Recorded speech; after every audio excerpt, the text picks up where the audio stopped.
déjà, il ne faut pas se leurrer, c'est très difficile de négocier lorsqu'on est en création d'entreprise en fait. On n'est pas forcément dans la bonne posture parce qu'on a plus besoin de la banque que la banque a besoin de nous. Donc il est important surtout déjà d'avoir un bon business plan, bien carré, bien finalisé.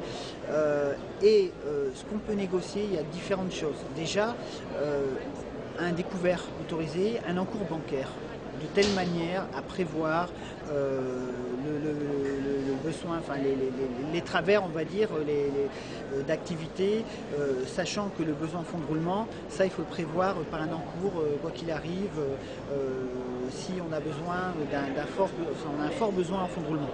Voilà. Ensuite, dans les emprunts, il y a des financements.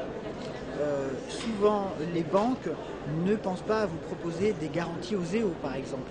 Donc, il faut leur rappeler que derrière, il y a des garanties aux EO. Et donc, dans ce cadre-là, les mettre en avant de telle manière à ce que l'ensemble du prêt soit garanti. Si l'activité ne marchait pas pour une raison ou pour une autre, vous n'auriez pas à rembourser. Voilà. Donc ce qui est important aussi, c'est de refuser de mettre un bien en caution qui serait saisi si jamais vous ne pourriez pas rembourser le prêt. Donc aujourd'hui, d'ailleurs, il y a un nouveau statut d'entrepreneur individuel qui se crée à partir du 1er janvier 2011, qui est le IRL, qui va permettre d'affecter des biens à l'activité professionnelle, donc qui peuvent être éventuellement mis en caution parce que sur un prêt important, la banque peut quand même, sur plusieurs prêts, vous pouvez très bien en avoir des garanties et d'autres pas, il est possible donc de mettre un bien affecté à l'activité professionnelle. Alors un conseil déjà, c'est d'aller voir plusieurs banques. C'est taper à plusieurs portes. Pas la première qui vous accueille avec un grand sourire, oui on s'occupe de vous, etc.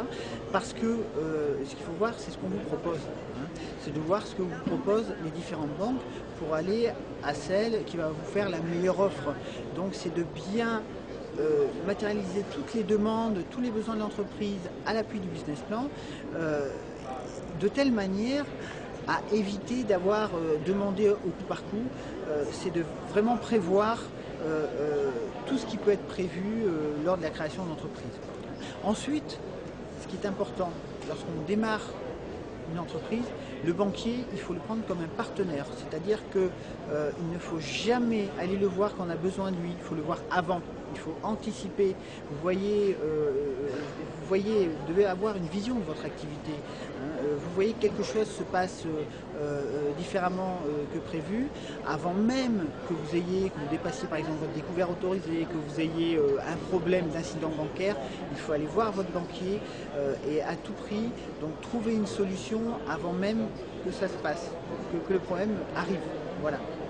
Le banquier va d'autant plus apprécier et en plus vous éviterez des incidents qui vont, si vous voulez, vous mettre en porte-à-faux avec la banque. La banque vous tient un peu. Vous avez votre compte et à partir d'un certain moment, elle peut vous refuser des largesses parce que vous ne respectez pas les engagements pris au départ. Donc surtout respecter ces engagements, anticiper les aléas.